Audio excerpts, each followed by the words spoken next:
Boa noite, boa noite, boa noite, pessoal. Boa noite, Marina, minha querida, Luiz, pessoal que está entrando aí agora. Tô aguardando o Cláudio chegar, tá? Então, como a gente anunciou, nós teremos hoje uma live sobre a parte de detecção de gases e vapores, tanto para resgate, tanto para trabalho em espaço confinado, para trabalhos em serviço a quente. Então eu estou convidando aí um grande amigo, um grande mestre, um grande conhecedor. Cláudio já está entrando aí, já vou dar o ok nele aqui. Então o Cláudio, já vou fazer uma prévia apresentação, mas ele já vai ser representante aí da Industrial Scientific, uma das maiores produtoras e revendedoras de equipamentos de detecção. Olha aí, boa noite, Fala, Cláudio. fala, fala, Fabião, beleza? Tava dando uma prévia aqui para te apresentar, mas é bom que agora o mestre mesmo Que já se isso? apresenta, o pessoal está aparecendo aí. Não, você é o mestre. Eu estava falando para o pessoal, Cláudio, sobre, né, a tua representatividade com a Industrial Científica no ramo de detecção de gases, de vapores, trabalhos em espaços confinados, trabalhos a quentes, monitoramentos em tempo real à distância. Uma das coisas que eu admiro muito na Industrial Científica é que ela é uma empresa de detecção de gases. Ela não é uma Exato. empresa generalista, né? Então, assim, eu acredito que o que me agrada muito na marca é porque realmente vocês só trabalham com detecção de gases, né? Nada contra outras marcas, mas eu acho interessante porque aí vocês realmente viram especialistas numa coisa e não fica abrindo um leque, né? Mas não é sobre isso que a gente está aqui para discutir. Na verdade, a ideia nossa aqui é trazer informações, tirar dúvidas para o pessoal de segurança do trabalho, o pessoal de resgate, os bombeiros, a galera de acesso por corda, ou seja, né, todo mundo que em algum determinado momento precisa fazer alguma atividade que vai precisar do detector de gás, né, Cláudio? Com Uma vez que eu certeza. acho que parece que a NR33 ela não homologou mais o uso do passarinho, né? Então eu acho que Verdade, verdade. Ainda ah, bem, né? Diegão, boa noite. Ainda bem. Nem o passarinho, nem a vela, parece que isso aí não tá mais na NR33, né? Não tá, não tá, não tá. Graças a Deus. Graças a Muito, Deus. muito bom. Bom, então, Claudio, eu só vou explicar aqui para o pessoal. A gente já tem uma galera boa aí nos acompanhando. Ó, o Filipão. Filipe, um abraço da UltraSafe. Eu vou ficar gerenciando o nosso tempo aqui, né? Nós temos 60 minutos para não perder a live, que aí a gente consegue deixá-la gravada e disponibilizar no YouTube, disponibilizar no Facebook, para quem não puder assistir. Então, pessoal, eu convidei aqui o Cláudio, ele vai se apresentar já, para falar exatamente sobre essa parte que é muito importante, extremamente técnica. Essa parte de detecção de gases ela é muito técnica, tem muitas dúvidas entre os profissionais, inclusive muitos que já usam há tempos, que estão dentro desse processo de liberação de espaço confinado, de acompanhamento. Então, por isso eu pedi a gentileza aí de trazer um grande conhecedor do assunto, uma pessoa que eu tenho o prazer de dizer que é um grande amigo, estamos juntos aí em vários eventos, e preparamos uma pauta aqui interessante para discutir com o pessoal, né, Cláudio? Se depois surgirem Legal. perguntas, a gente deixa aí uns 15 minutos no final. Vamos tentar fazer a nossa pauta, pessoal. Quem tiver pergunta, depois pode começar a fazer aí, quando nós estivermos aí para uns 15 minutos, e aí a gente vai tentando responder, que com certeza vai surgir bastante dúvida. Claudião, Legal. se você puder se apresentar aí para os nossos amigos e amigas que estão presentes, eu te agradeço. Show. Fabião, primeiro eu queria agradecer você, né, por essa oportunidade, que é um prazer inenarrável estar aí fazendo esse bate-papo com você. Que na verdade o que a gente dentro desse bate-papo a gente vai fazer é na verdade uma troca de experiências, né? Ou seja, todo esse tempo que a gente tem de vivência aí no mercado de segurança, adquirindo experiências em todas as empresas das quais nós participamos, tivemos a oportunidade, né? Eu sempre comento às vezes a gente, quando você está trabalhando numa empresa, o pessoal fala assim, você é da empresa. Eu gosto muito daquela coisa, eu estou, né? Inclusive, quando eu tive a oportunidade de montar a primeira empresa, que era a SegBio, o pessoal fala, esse daqui é o Claudião, dono da SegBio. Eu falo, não, eu estou dono da SegBio. Porque tudo na nossa vida é um período de tempo e a gente tem que saber explorar e tirar o melhor proveito, que na verdade nós somos o resultado de toda a experiência que nós tivemos desde o nosso primeiro trabalho, desde a nossa formação. Então, assim, nós somos esse resultado. E quando a gente consegue fazer disso, ajudar pessoas, é sensacional, né? E desde quando eu comecei nesse mundo da segurança do trabalho, parece que é um bichinho que pica e aí você não consegue mais sair. É muito, muito gostoso, exatamente por essa questão. Não é só a parte profissional, mas tem a parte de ajuda. E quando a gente ajuda as pessoas, isso volta, né? Não que a gente faça isso para que volte, mas ele volta de alguma maneira. Então, esse é o resultado. Então, eu tenho, na minha formação, eu sou técnico em segurança do trabalho, também sou publicitário, porque eu fiz o meu curso de nível superior de propaganda e marketing, e tive a oportunidade de trabalhar em grandes empresas como a 3M, Honeywell, a antiga Xperia, né? E hoje, atualmente, representante, né? Quando eu deixei a Honeywell, montei a Mendes e Siqueira, da qual eu sou sócio, né? Eu tenho sócia, eu sou o Mendes e tenho a Siqueira. Eu reporto para a Siqueira.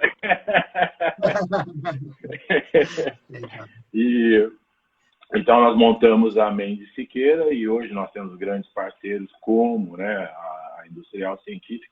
Hoje, na verdade, nós estamos trabalhando com duas empresas, que é a Industrial Científica e a Ultra 6, né? Tudo voltado para esse mundo, né? Esse mundo do espaço confinado, esse mundo da segurança do trabalho em espaço confinado. E então eu tenho aproximadamente 25 anos de vivência nesse mercado e falo para você, Fabião, que eu estou aprendendo. Cada dia eu estou aprendendo. Quando você pensa que você sabe tudo, você errou. Aí você já errou, começou a errar. É melhor começar a trocar diária. Sim. Então, assim, e a cada dia, a cada visita, a cada bate-papo com técnico de segurança, engenheiro, pessoal da área de segurança que você faz, você só aprende, né? Esse mundo da segurança é muito dinâmico, né? E está em evolução, assim, muito legal. Eu já visto essas tecnologias que a gente tem hoje, principalmente que você falou aí, para monitoramento em tempo real, essa coisa da indústria, dessa nova revolução industrial, que é a indústria 4.0. Acho que isso é um negócio que encanta, mas ele também, por outro lado, ele ajuda demais, né? E aí a gente vai ver nesse bate-papo aí. Mais uma vez... Vou aproveitar. Obrigado. Legal. Já vou aproveitar o gancho aí que você falou, nesse mundo de monitoramento, de detecção de gás em espaço confinado, então já vou te lançar a primeira pedrada das perguntas aí. Mas, Fabião, deixa eu só falar, eu preciso de falar mais uma coisinha. Claro. Eu sempre fui muito voltado para o EPI, né? E quando eu voltei para esse mundo do espaço confinado, eu tenho que falar aqui de pessoas que me ajudaram demais, né? Então, assim, eu tive a oportunidade de, quando vim para o mundo do espaço confinado, ter como parceiro, né, o Marcelo Piagentini, que é um cara que tem muita experiência nesse mercado, construiu o mercado na BW, hoje está fazendo um trabalho sensacional na Industrial. E nesse período, todas as vezes que nós saímos juntos para fazer as visitas, eu ficava ali como uma esponja, né, para absorver. Tive a oportunidade também de sair muito com Osmar Santos, que é um profundo conhecedor também, Marcos Aguiar, Leonardo Lobo. Então, assim, eu caí num time muito fera, cara. Então, Lande também com a parte dos detecção fixa, conhece muito de seja, cara, eu tive esse prazer. Então, assim, prazer e a oportunidade, isso é ser abençoado, né? Porque grandes mestres você tem que correr. Tem que aprender na marra, né? Tem que aprender na marra. Legal. E na parte de resgate, fiz um curso com um cara sensacional, que depois eu falo quem é. Oh, me apresenta esse aí. Muito bom, muito bom. Vamos Legal. lá, Claudião. Então, assim, como o nosso foco principal aqui é a parte que envolve o espaço confinado, né? Dentro disso a gente vai ter outras tarefas, como o resgate, o trabalho quente. Assim, a NR33, ela já falava bastante dessa parte de detecção de gases, do monitoramento de gases. E aí, com o advento da NBR 16577, né, que ela veio a substituir a 14787 2 anos depois, a 16577, eu acredito que assim, ela trouxe uma melhoria enorme para o mercado, para quem lê, para quem acompanha e segue, né, o que essa norma tem. Aí eu te pergunto, Claudião, o que é, então, de verdade, a tal da detecção de gás num espaço confinado? O que é esse universo de ter que fazer uma detecção de gás ou de vapor, né, em espaço confinado? Muito, muito boa essa sua pergunta, né? E assim, eu gosto muito de metodologia, né? Então, existe uma metodologia que aí eu trago de quando eu trabalhei na 3M, que é o método dos 4 passos, né? Identificar um risco, compreender os efeitos desse risco, e aí você escolhe a solução adequada para aquele risco e o treinamento. Então, baseado nesses 4 pilares aqui, é aí que a gente trabalha com a detecção. Porque quando você fala de espaço confinado, né, o espaço confinado, o que ele é? Ele é um ambiente onde ele não foi projetado para atividade humana contínua. Bom, então isso aí a gente precisa, é o primeiro ponto importante que a gente deve analisar. Segundo, ele tem dificuldades, né? Ou seja, que apresente uma dificuldade de entrada e saída e resgate. Então, esse é um segundo ponto. E o terceiro ponto, do qual é o mais complicado, ou seja, ele tem restrições com relação à ventilação, à troca de ar, e aí na troca de ar é tirar esses contaminantes desse espaço, e o perigo do enriquecimento e também a falta de oxigênio. Então, aqui nós achamos, então, o primeiro ponto, né? Ou seja, é o risco, né? Então, esse é o risco.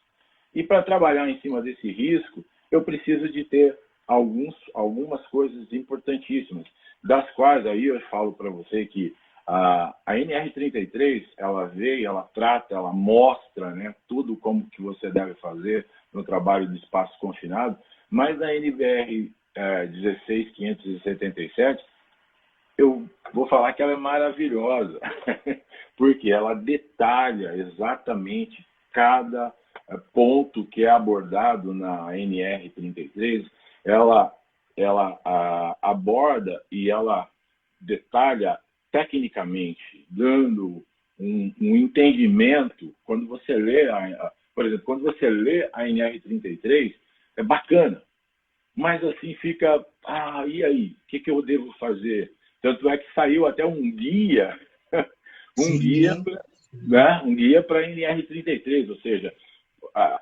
é muito difícil, estava ali as coisas muito difíceis. E a NBR 16577, não. Ela faz assim, ela escancara.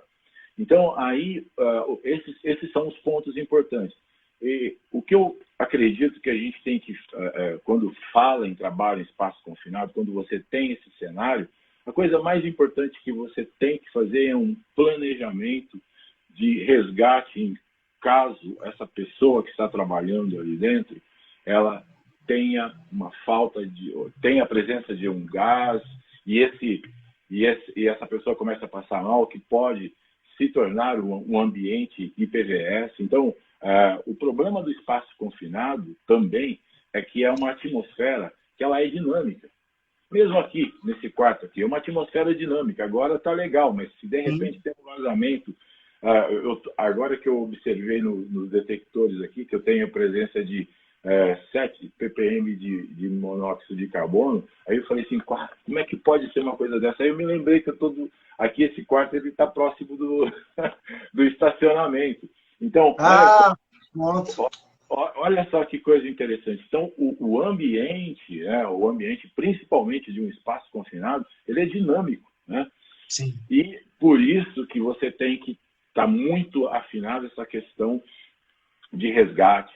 Então, a NBR 16577, ela fala também muito da questão do autorresgate. É importantíssimo estar ali com o trabalhador, que ele consiga, ele mesmo, né, em caso tenha um alarme do detector, ele conseguir sair, enfim.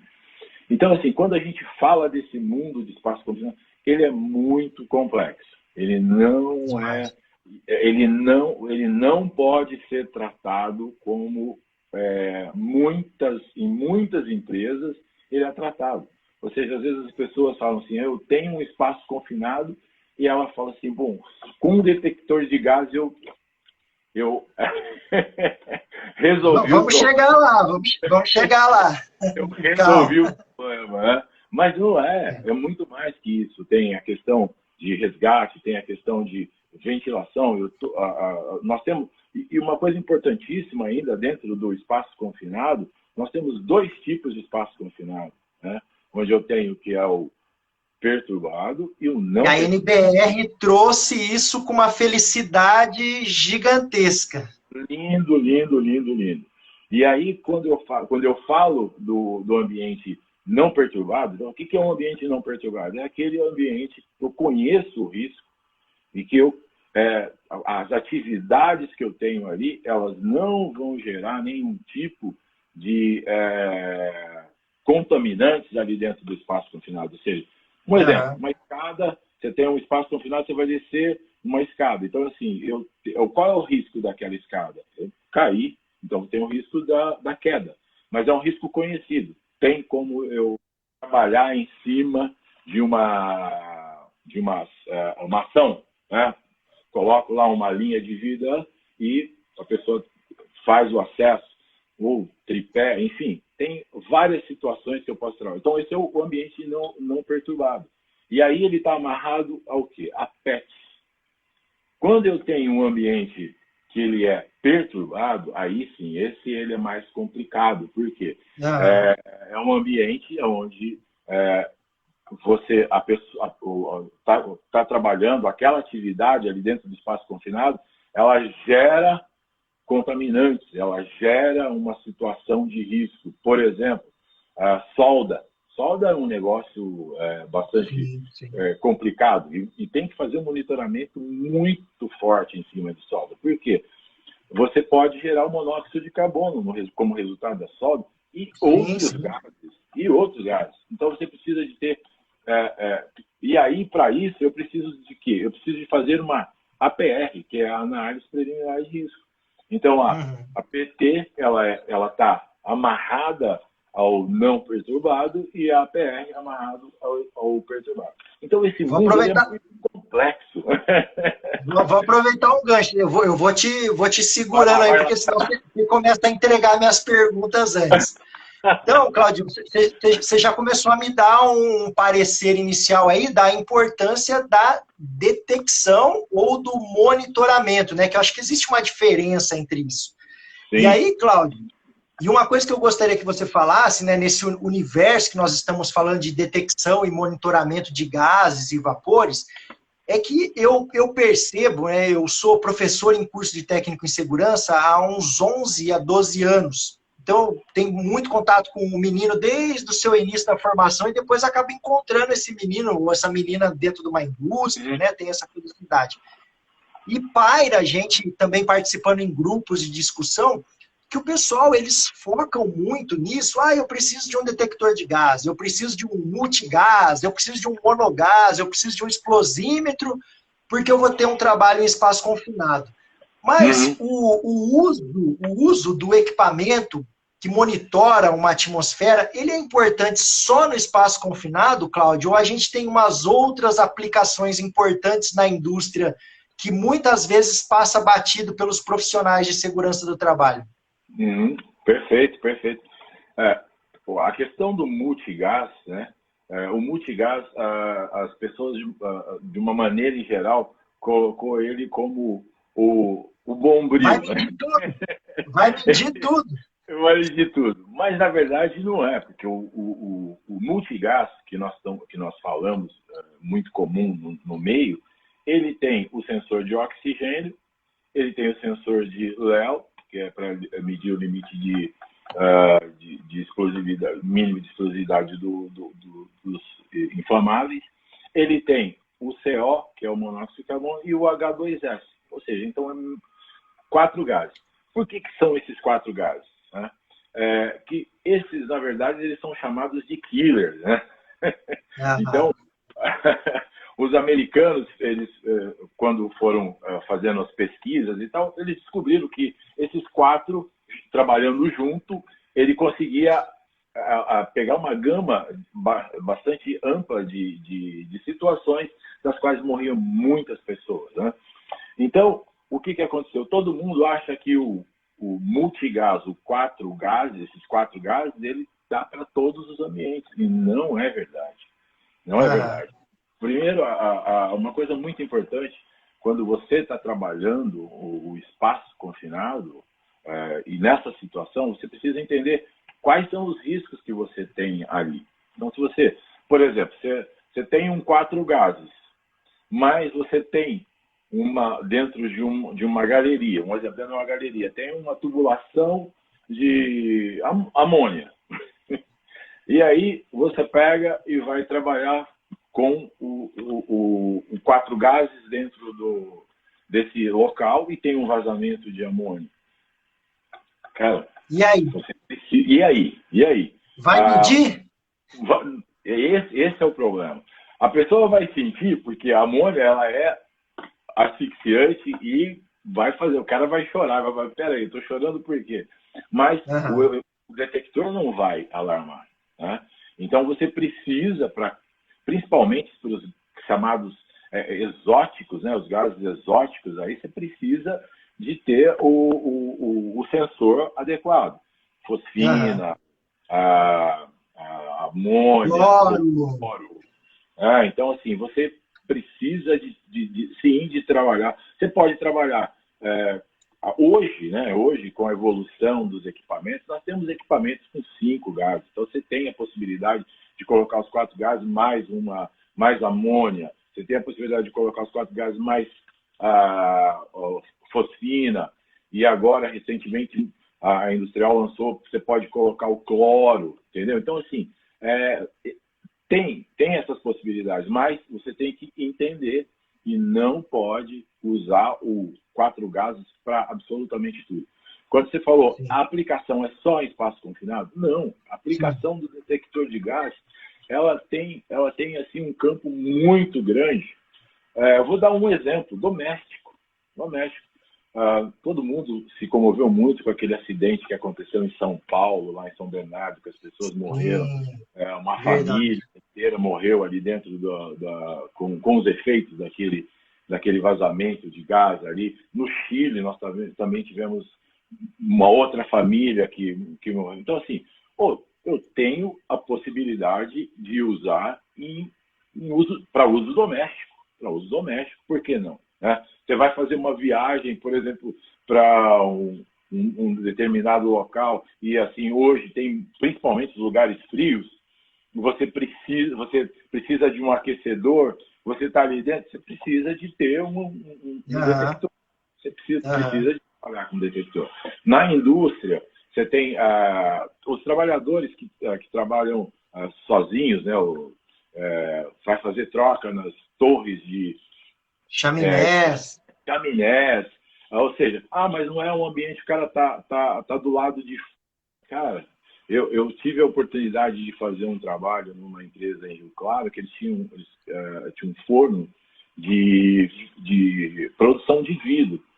E no sexto andar, vocês não estão lá em cima, no sexto andar, mais de 10 metros de altura, mais de 12 metros de altura, uma deficiência de oxigênio chegando quando nós fizemos a medição, 16. E aí o cara que trabalhava lá falou assim, pô, de vez em quando eu sinto dor de cabeça. Claro que você vai sentir dor de cabeça, tem deficiência de oxigênio. Então, qual foi a ação que foi adotada ali? Eles começaram a trabalhar com suprimento de ar. Por quê? Mesmo trabalhando do lado de fora, era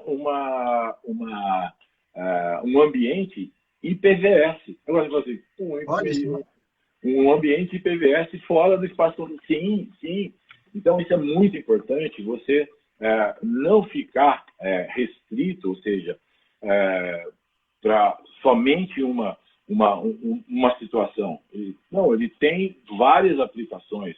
Por exemplo, barracões que trabalham muitas empilhadeiras, né?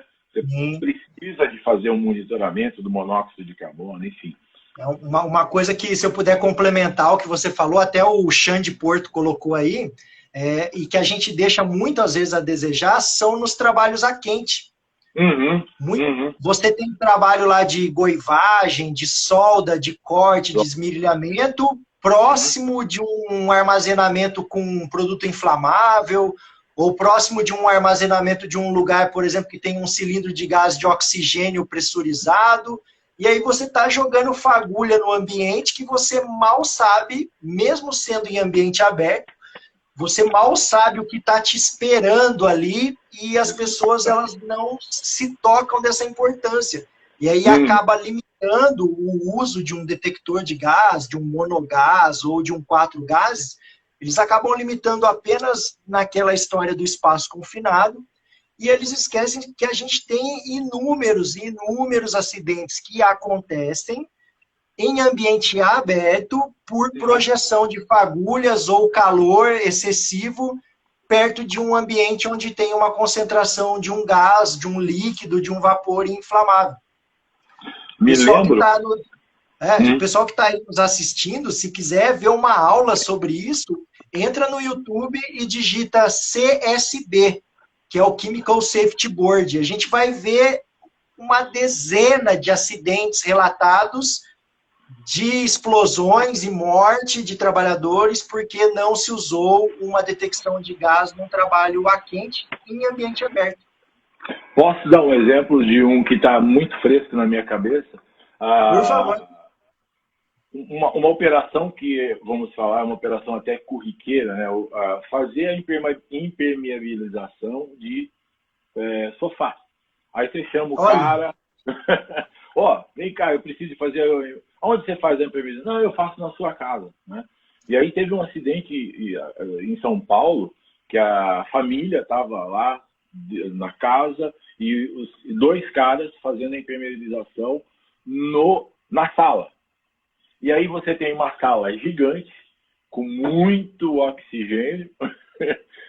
O impermeabilizante, ele é de baixo ponto de fulgor, ou seja, ele evapora fácil, evapora rápido, ou seja, tem aquela mistura. A dona da casa foi ligar o fogão, ligou o fogão, explodiu. E os caras que estavam lá pegaram fogo, a família tiveram... Então, assim, olha só, nós estamos falando de uma situação. Num apartamento. Um apartamento. Então, o que esses caras que fazem aplicação de impermeabilizante deveriam utilizar um detector de gás, né? Com certeza. E aí ele teria que usar um PID, porque ele está trabalhando com orgânicos voláteis. Vamos chegando lá, vamos chegar no PID. Bacana, muito bom. Muito bom. E aí, falando nisso, Claudião, eu já participei de algumas discussões, inclusive com engenheiros de segurança, com químicos, onde eu vejo algumas pessoas defendendo, inclusive até hoje, a liberação de um espaço confinado apenas com um oxímetro. O cara vai lá, ele não quer gastar dinheiro, Não, eu vou fazer só uma avaliação de oxigênio, eu comprei um oxímetro, tá ok. E também já vi, inclusive, pessoas falando, não, ó, eu faço a minha avaliação de espaço confinado aqui só com explosímetro, se não tiver explosividade, tá tudo bem. Aí eu te pergunto, você como um especialista na área, é seguro, sabendo que a gente tem o espaço confinado perturbado e todo o dinamismo que acontece no espaço confinado, eu liberar um espaço confinado e deixar trabalhadores lá durante 8, 9, 12 horas apenas com um oxímetro ou um explosímetro? Não é. É triste você ouvir uma afirmação dessa. É triste. Por quê? Primeira coisa, dentro de um espaço confinado, dentro de um ambiente fechado, tem um ponto que é extremamente importante e relevante dentro desse processo, para você entender, para você fazer uma liberação, tem o peso molecular, cada gás tem um peso molecular. Então, por exemplo, você tem o monóxido de carbono, ele é mais leve. Então, dentro de um espaço confinado, ele vai ficar, se tiver ali, ele vai começar de cima para baixo, porque ele é leve, então ele vai estar lá em cima. Já temos o H2S, que ele é um pouquinho, ele é mais, nem tão pesado e nem tão leve, ou seja, ele já fica numa faixa mais intermediária. E aí você tem, por exemplo, aquilo que nós falamos da amônia. A amônia, ela não é leve, mas quando ela está em contato com o ar, ela sequestra a água, então ela fica pesada, então ela desce, ou seja, ela começa na parte mais baixa. Então, assim, como é que você vai liberar só com o explosímetro? Então, assim, você pode ter 70 ppm de monóxido de carbono dentro de um espaço, e a hora que você vai fazer a medição com o oxímetro ou com o Explosímetro? explosímetro, você não vai achar nada. E aí, você libera, a pessoa entra, né? Então, assim, não. Outra coisa que é extremamente importante as pessoas, quando você vai fazer uma liberação de espaço confinado, é importantíssimo fazer a leitura, ou fazer a análise ali de todo o ambiente. Por isso que quando eu vou ajudar a fazer um bate-papo com as pessoas, eu sempre levo a mangueirinha e mostro o quanto tempo que tem. Por exemplo, você está com 3 metros, quanto tempo ele precisa para chegar, o ar sair da ponta até chegar na bomba do detector, quanto tempo que ele precisa. Então, assim, se você pega, e aí eu já vi muita gente vai fazer a liberação, pega a mangueirinha, tem 3 metros, ele joga a mangueirinha de 3 metros e deixa ali. Ou seja, se tiver monóxido de carbono, passou. Se tiver CO2, passou. Ou seja, chegou lá embaixo, está limpinho, aí fala, bacana. Então, assim, você tem que fazer camada por camada. Ou seja, você tem... Aí eu, conversando com um camarada, e ele falou assim, pô, mas aí vai demorar muito tempo. Cara, é melhor você investir esse tempo do que você economizar um tempo e você ter, no final, uma vida ceifada, né, num ambiente terrível, né, que é o espaço. E hoje, né, quando você olha para esse ambiente, o grande problema de espaço confinado e quando tem acidente é que nunca morre uma pessoa. Você pode olhar, sempre são 2, 3, 4, 5 pessoas, até um falar assim, eu não vou morrer, né? E aí pensa, não vou morrer, e aí sai para buscar socorro. Mas é instinto, né, de querer ajudar. Por isso a NBR ela fala do vigia. Então, assim, imagina, você tem que ter um vigia ali, você vai fazer um trabalho no espaço confinado, você tem que ter um vigia fazendo contato. Você está aí, como é que você está? Você está legal? Está tudo tranquilo? Hoje a gente tem tecnologia que você consegue ficar acompanhando do lado de fora a avaliação, o monitoramento desse detector lá dentro daquele espaço confinado. Então, assim, não é tão simples. Ele mais complexos, mas por um outro lado é lindo quando você faz um trabalho. É possível fazer trabalho de espaço confinado? Sim, desde que você siga todos esses procedimentos com seriedade, né? Não pensando no que eu vou gastar. Eu tenho uma coisa muito legal que às vezes eu trabalhei numa empresa, a 3M, o pessoal sempre falava assim, o produto da 3M é caro. Eu sempre falava assim, não é caro, vale mais. Então tem coisas que valem, ou seja, então assim, eu não posso comprar um detector de gás pelo preço.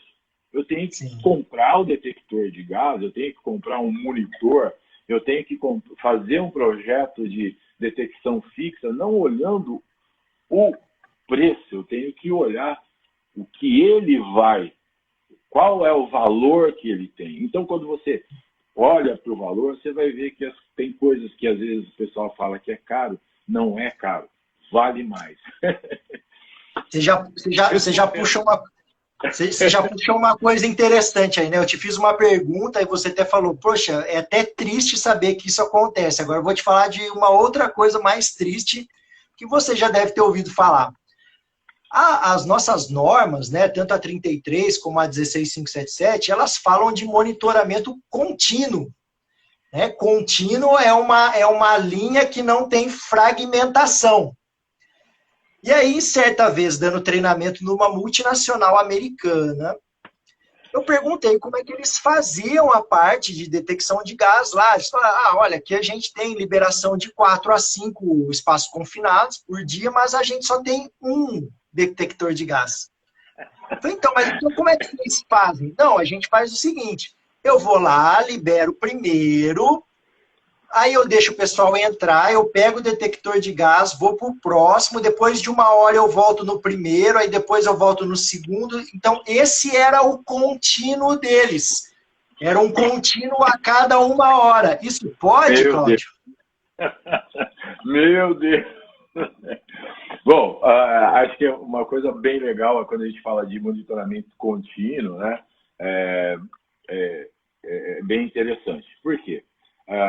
A própria NBR ela fala, né, que, ou seja, nós temos 2 tipos de detectores, que é o detector aspirado e tem o detector por difusão, que quando a gente fala de qual que é o objetivo do difusão? O de difusão ele não é para você fazer a liberação de espaço confinado, mas ele é para você colocar no trabalhador. O trabalhador está ali trabalhando, coloca aqui na lapela do cara, deixa ali perto das vias respiratórias dele, e ele vai fazendo o trabalho dele. Ou seja, ele está fazendo um monitoramento contínuo.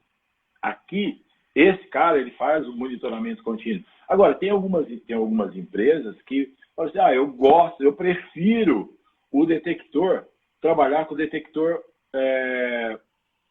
com bomba, mesmo no ambiente para fazer um trabalho de monitoramento contínuo. Pode, lógico que pode. Então assim, agora, o que é contínuo? Tem que ficar com a pessoa lá dentro, tem que ficar dentro 100%. 100%. Né? Não pode fazer a cada 1 hora. Então não é. Então é um monitoramento intermitente. Intermitente, entendeu? Mas enfim, cara, é bastante triste, mas por outro lado a gente também, eu vejo com bastante alegria, né? Porque eu visito muitas empresas e visito muitas regiões e hoje já é um assunto que as pessoas já estão tratando com mais seriedade, ou seja, já estão vendo a importância, até porque a NR33 ela tem o peso da lei e a NBR, a 16577, ela está junto com a NR33, porque a NR33 ela dá essa junção, né, ela comenta dessa questão da 16577, ou seja, então a 16577 hoje ela tem peso de lei. Né? Então as pessoas elas precisam, as empresas, os profissionais, E aí, uma coisa que você, logo no começo, você falou da questão da Industrial, que ela é uma empresa focada. Cara, o foco, ele é importante em todos os pontos da nossa vida, na nossa vida profissional, na nossa vida familiar, na nossa vida social. Você precisa de foco, né? Então, assim, quando eu trabalho focado, eu quero fazer, eu sempre vou querer fazer. Eu gosto muito dos americanos, que eles têm uma frase, né, que é, eles sempre, quando você fala assim, você pode fazer tal coisa para mim, e aí o cara fala assim, I will do my best, né? Ou seja, eu vou fazer o meu melhor. Então, quando você trabalha focado, você trabalha para fazer o melhor. Então, hoje, por exemplo, quando eu vou nas empresas e fazer as discussões com a área de segurança, o pessoal de SSMA, então você vê que as pessoas já não é um assunto que é novidade, e embora tem muita gente falando muita bobagem por aí, né, e às vezes as pessoas acabam caindo nos contos da carochinha, né, mas as pessoas já estão mais ligadas, né? E isso é muito bom. Isso é bom para nós da área de segurança. Isso é bom para os usuários. Isso é bom para as empresas vão estar mais seguras da questão de processo, da questão da imagem. Olha que coisa horrível quando você vê. Quando eu vejo, recebo nos grupos que eu participo, empresa XYZ, morre 3 pessoas dentro do espaço confinado. Cara, me dá uma dor no coração, porque eu falo assim, cara, eu não fiz nada para mudar esse cenário. Então, todo dia, quando eu fico pensando o que eu posso fazer para ajudar. E quando as pessoas estão envolvidas, você tem um negócio muito legal que você colocou, né? Leia o manual de instrução. Leia o manual de instrução. Porque você aprende lendo o manual de instrução. Né? E as pessoas hoje elas gostam muito das coisas mastigadas. Então, leia o manual de instrução. Você vai ligar um detector de gás? Pô, a gente manda um 4 passos pro cara. E aí, muitas vezes, você fica triste, porque dentro do 4 passos ele aborda todas as coisas importantes que você deve fazer dentro do detector. E aí você chega lá, o cara... Você fala assim, você viu os 4 passos? Não vi. Aí você, bom, então tá legal. Então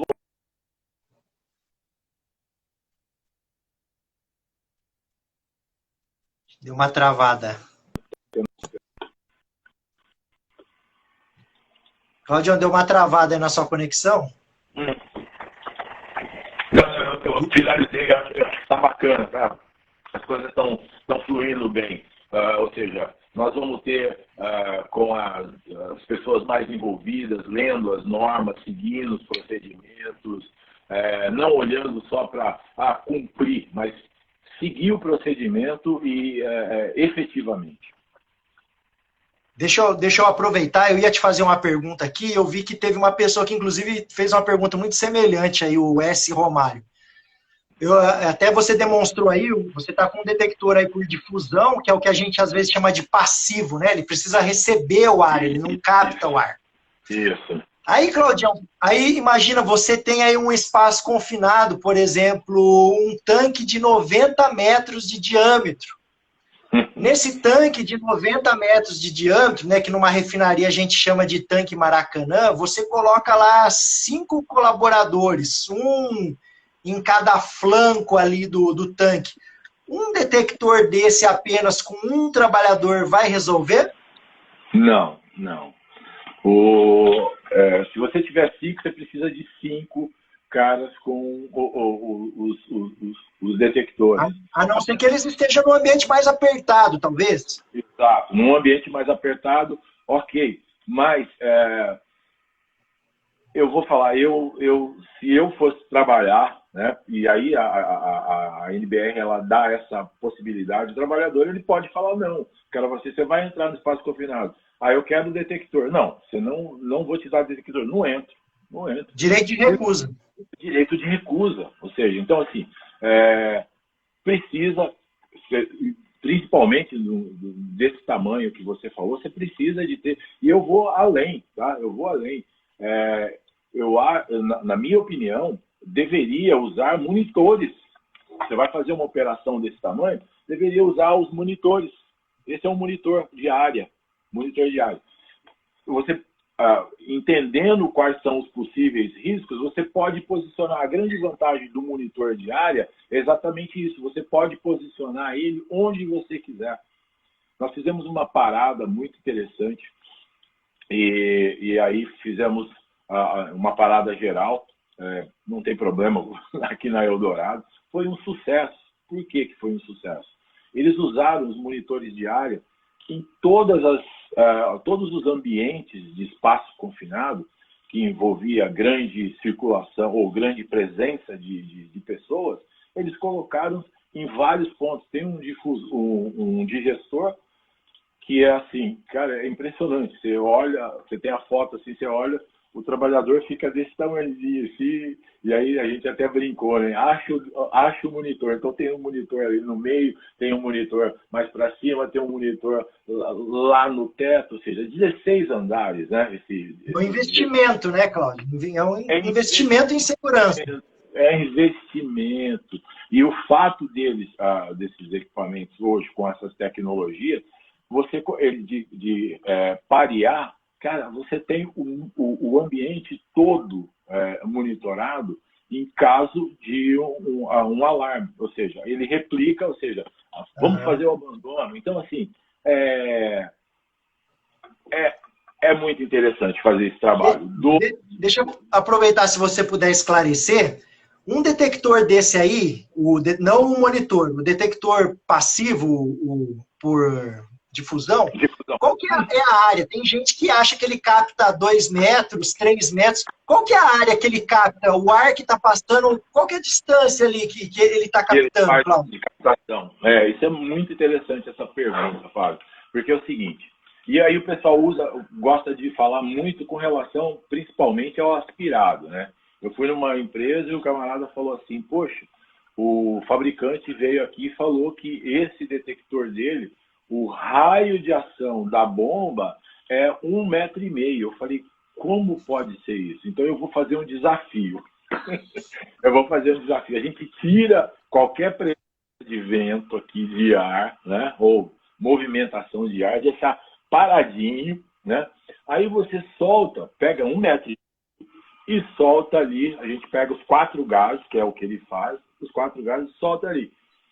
Ele tem que responder imediatamente, porque se ele cobre um raio de 1,5 metro, ele vai ter que responder imediatamente. Leitura direta, né? Que está previsto na norma. Leitura direta. Leitura direta. Não vai responder. Por quê? O detector, ele precisa, o sensor, ele precisa que o gás, o contaminante, chegue até ele. Então eu vou colocar um monitor de área para monitorar 45 metros. Não. Se o gás não chegar ali, se o contaminante não chegar, ele não vai acionar. E isso é muito interessante, Fábio, até já pegando um gancho, quando você fala de detecção fixa. Às vezes o pessoal fala, coloca um detector fixo, um ponto fixo aqui, que eu vou conseguir pegar um raio de 60 metros quadrados. Mentira, não consegue. Primeiro, quando você fala de colocar um ponto de detecção, você precisa de entender o peso molecular desse contaminante que você vai trabalhar. Você precisa de ter um estudo, que é chamado de estudo de dispersão de gás, para saber quando tem um vazamento, para onde vai, qual é o caminho que essa nuvem de gás ela vai fazer e quais são as interferências. E aí, baseado nesse estudo de dispersão de gases, é que vai ser posicionado, que serão posicionados os pontos dos fixos. Então, assim, olha só, eu já fui em empresas que o camarada falou assim, cara, eu preciso de 150 pontos fixos. Eu falei, legal, para quê? Aí não, para cobrir todas as situações e tal, tal, tal. Aí ele pegou, ele falou assim, a câmera fria. Eu falei assim, tal, legal, a câmera fria. Do lado de dentro ou do lado de fora? Ah, não, são 50 do lado de fora. Eu falei assim, aonde que está a tubulação de gás? A tubulação de gás está atrás. Então, por que você vai colocar 50 pontos em cima? Né? Até chegar lá já matou todo mundo já, né? Até chegar já matou. E principalmente a amônia, né? Que ela é pesada, ela vai... vai criando uma nuvem. Vazamento de amônia é um negócio né? horrível. Infelizmente, lá em Barretos, tivemos 3 pessoas que tiveram a vida ceifada. Eu conheci vítimas desse terrível gás que é a amônia, né? Então, assim, de novo, precisa o ponto de detecção, ele tem que estar próximo para poder ter o alarme, né? Alarmar e você ter alguma ação corretiva ou abandono. Eu sempre falo, cara, alarmou, em qualquer lugar que eu tô, alarmou, cara, eu corro. Corre para fora, corre para o centro de encontro. Então, assim, tá dentro do espaço confinado. Eu falo pro pessoal, tá dentro do espaço confinado. O detector alarmou, não vai olhar pro detector, corre, lá do lado de fora você vai olhar. Aí você vai ver assim que é na bateria. Beleza, é a bateria, mas do lado de fora. É melhor que seja assim. Ô, Cláudio, deixa eu aproveitar aqui um momento. Eu vi inclusive que algumas pessoas fizeram umas perguntas que eram de coisas que eu ainda quero te perguntar. Eu tenho, acho que aqui umas 6 perguntas, e eu tô vendo que nós temos apenas 8 minutos. Eu queria saber da sua disponibilidade, se eu poderia parar essa live aqui agora, eu salvo. Em 3 minutos a gente volta e continua. Você tem disponibilidade? Tranquilo. Porque esse tema ele é muito interessante, ele é muito técnico. Eu sei que você tem um grande conhecimento nessa área, e eu acredito que tem muitas pessoas que estão aí conosco que gostariam ainda de tirar algumas dúvidas que eu ainda tenho aqui, e algumas que a gente poderia tirar. Podemos fazer assim? Então, hoje eu vou aproveitar que, como a gente tem apenas 7 minutos, eu vou encerrar a live aqui, vou salvar. Em 3 minutos a gente já entra e continua, porque esse assunto é muito bacana e a gente não pode desperdiçar esse momento. Pode ser? Show, tranquilo, então, tranquilo. Vamos lá. 3 minutinhos e vamos voltar. Aqui estão as perguntas interessantes aí. Vamos lá. Valeu.